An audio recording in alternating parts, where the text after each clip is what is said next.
Hey y'all, it's me, Stop Drop and Roll on, and I made a video on Saturday morning, but I didn't post it because to me it seemed like it probably wasn't. It wasn't like it was a terrible video. It was just a video where I was kind of more thinking out loud, which was something that I probably needed to like think to myself as opposed to share. I'm in the garage anyway. Pierre and I just got back from the movies. It's Monday. I don't even know I think today's the 19th. And it's been like I don't know. I took the day off. I scheduled the day off. I didn't like not show up to work. But Saturday when I did my video, it was like right after my meeting and everything went fine with my meeting and everything. And honestly, the thing that I wanted to talk about, I still want to talk about. Is just that it was so much other stuff going on that I feel like I said before, I was just like talking too much. And that is something that I'm working on. So y'all bear with me. Sometimes I feel like I just talk too much. And I used to be surrounded by people that like dialogued a lot, and I think I've said this before, but I find myself, I don't know if it's just the way that society is now, but people do a whole lot of internal work, I guess is the word I choose to use for processing stuff, and I don't. I mean, I do on some things. I mean, like, I don't just go blurt out everything I know or think, but sometimes it does help to, like discuss things. And I find myself just in a different world sometimes. But what I wanted to talk about Saturday was this thing that came up while I was getting ready to go to my meeting. And what came up was I was just thinking about like I'm trying to get rid of not a lot of stuff. It's not like it's a pressing thing or anything's going on. It's just like to me, when you get to a certain stage, you realize like it's just like even with me with spices. And I was talking to my mom about this morning. I find that I reach for the same spices over and over again. I have certain things like I don't use dill every day, but I have dill. I mean, it's a lot of stuff. I don't use star anise every day, but I have star anise. And like cloves. Cloves come into play in my world not very often, but I have cloves. And it's just kind of like those are things that I'm just gonna actually just start thinning out. Because like I said, I use like some of the base stuff so much, and then there are some seasonings that I use that I buy that are already pre-made, which I know that I can make them myself, but I'm not going to take the time to do that because I work. And so where I'm at now, if I had more time, I probably would play around with stuff like that more, but that's really not priority on my list because it would be other things that I would play with before I started doing that. Okay, so but what came up to me was this is kind of a little synopsis of I have somebody that I am acquainted with, and they just seem to have a problem with getting older. I mean, it's just like really, it's a big problem, and the issue is that it's happening whether you want it to happen or not. Every minute, and so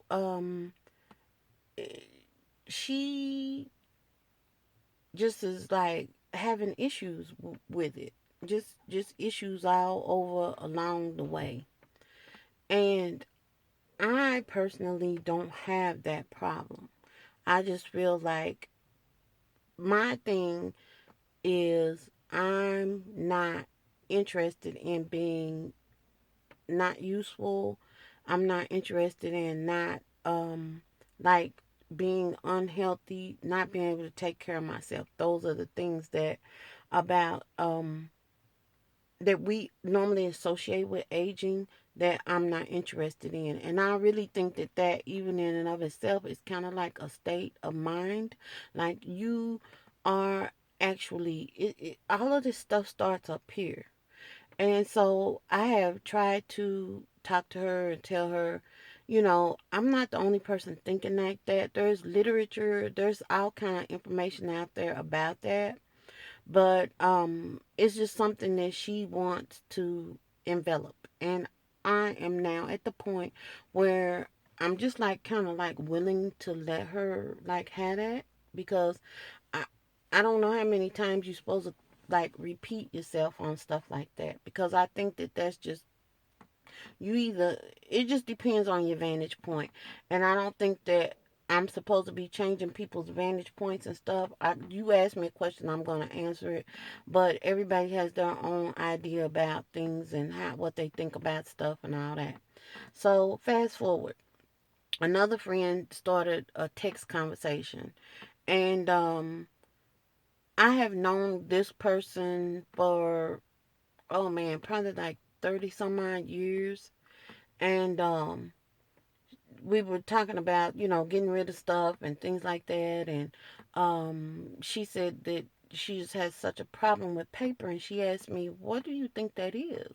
And I started talking to her, and I said, the real issue with paper and stuff like that is with us, not with millennials, but with us in this age group, 50-ish, 50, mid 50s, all that, is that we know pre personal computer. We are aware of mailing things. We are aware of paper. And when we used to have to do things, it was centered around paper and document retention, which the world hasn't changed. It's just the way that those processes are done has changed. And my word to her, which is the same word that I've had to me, is you have to decide where you want your feet to be planted. Are you going to try to keep up and keep everything on paper documents and then create a hardship for yourself when somebody asks you to send something, and then you got to go and do all this, find out, figure out how to scan it, how to upload it, and all of this stuff? Okay, no. There are some things that you have to kind of give into, or you can just kind of get in your mind that you're not going to, kind of like succumb is the word that keeps coming to my mind, but succumb is like a negative word anymore.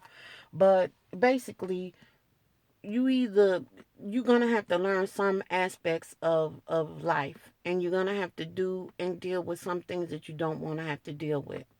And so that was my answer to her, is we owe it to ourselves to remember what we know about paper things, and there's merit to it. It really is. But also, you have to embrace where you are now. And so we were talking about that. And when I got off the phone, I just, kind of sat there. And when I say get off the phone, we weren't talking, we were texting. And so, when I got through, I just kind of sat there and I was thinking about something. And so Saturday morning, when I was getting ready to go to my meeting, all I could think about was two words. I got the one person that's sitting up here, and both of those two scenarios actually I drew the same conclusion on both of them. And it is the difference between, um, let me put this out there. I like old stuff. I like antiques. I like to go look at antiques. If I had unlimited money like in my pocket, I would probably just go and buy. I'd probably open up like some type of little place and just that sold antiques, not big old honking stuff, but like really nice different stuff. It would be like eclectic but different type stuff. I just know it. And so I put that out there because a person that looks at antiques, that, and it is real serious about it. Like I'm just on, novice level. And but a person that really knows antiques, they know what they're looking at when they're looking at it.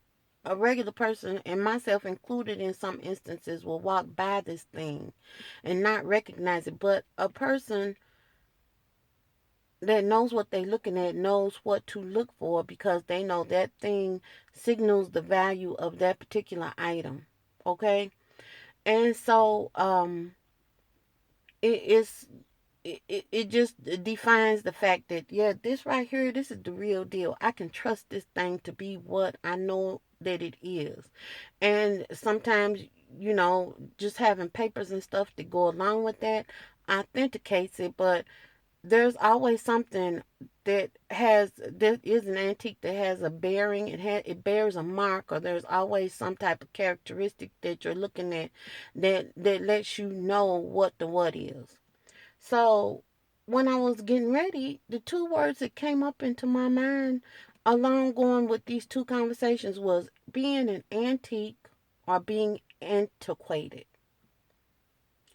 The words are so similar, but they're two different things. And my thing is that as I get older, I don't feel, I mean, we have the word antique, and sometimes it can have a negative, vibe along with it too. But to me, antiques are things that are tried and true. They have value, and they have certain things that really, really set them apart. They have a characteristic, or they have something about them that makes them valuable. And when another person is looking at it, it speaks for itself without having to do anything other than be what it is. That's what I'm saying. And time is the thing that makes an antique what it is. It really is. But when you antiquate it, you're out of date. You're not looking, nobody is looking like, if I went and got a I'm gonna say this, and don't come from me, Dell computers. And I put this big old computer, y'all know the old ones that had the big old long back on the back of them, and put that up on somebody's desk and told them, hey, here, happy birthday. They gonna give me the look. And basically, because it's antiquated, it's outdated, it is of no use, because now we got all this, stuff that's on this, on steroids as far as computers are concerned. And people are looking at things that take up less space and that are faster and have more features and stuff. And that old Dell ain't gonna do that. So you got the difference between something that is valuable and something that at one point was, but it is no longer updated. We still got computers, but we ain't fooling with that old stuff now, because the value of it it's been done away with. I don't mind being an antique, but I do mind being antiquated. And I think that the difference between being a human antique and being a human person that is antiquated is in the mind. Are you willing to update yourself and make yourself be valuable? Okay, you can't, like, you can dye your hair how you want to, but when that gray show up and you looking like Ricky the Raccoon, it's just there. Okay, but what I'm saying is, in here, in your heart, in yourself, in your mind, are you keeping up to date? Are you keeping yourself quote unquote fresh? And all of those type of things that make you be of value, where somebody can come and ask you a question and know they're gonna get a sound response. I'm not talking, and sound doesn't mean like using the day of the current day verbiage. I'm talking about some real sound advice, knowledge, wisdom. Or are you just gonna be sitting up here just spouting something out and go on? Because it's people say stuff all the time, and it just really don't have a whole lot of substance to it. So when we start looking at aging, and this is just my personal take on it, you might look at it different. But I just think that we need to stay current because we in this world. We really are. But we need to put ourselves in a position where we are of value. That's all I got, y'all. And I will talk to y'all later. Toodles.